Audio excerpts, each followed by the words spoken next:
is that this is part of the accountability that parents, that local leaders have been asking for.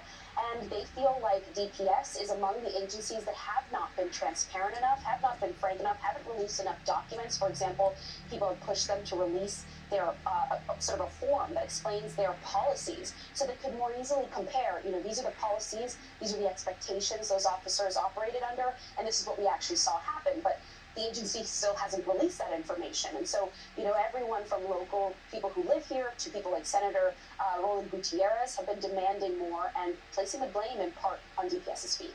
Jose. Antonia Hilton in Uvalde, thank you so much. I'm still haunted by that. I mean, 376 heavily armed, protected, with shields, with armor. 376 officers in 77 minutes.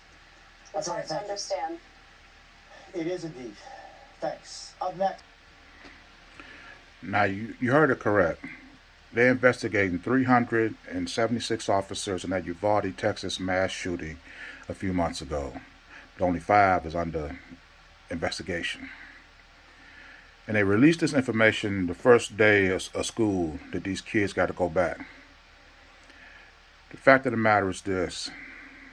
I don't care what kind of training these officers went through. When you can have 376 officers, as my man said, well-armed, well-trained, take 77 minutes just to stop one shooter, and then you come out with a report like this, how does the parents have comfort sending their kids to the same school when you got the same delinquent officers got the possibility of coming back protecting the school? Show some appreciation and respect for what the parents are going through, of those who survived the incident and those who fear for their children going to school now. Not one of those police officers on that force should have a job. You should tell the parents of that school, you don't never have to worry about this happening again, because every last officer who failed in his duty was released from their responsibility, and we're hiring a whole brand new staff. There's no way that should have took place.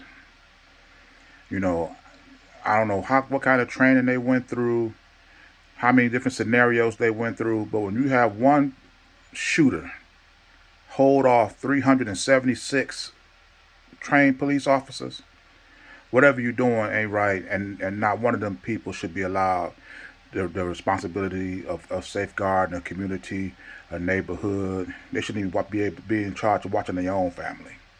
This is ridiculous.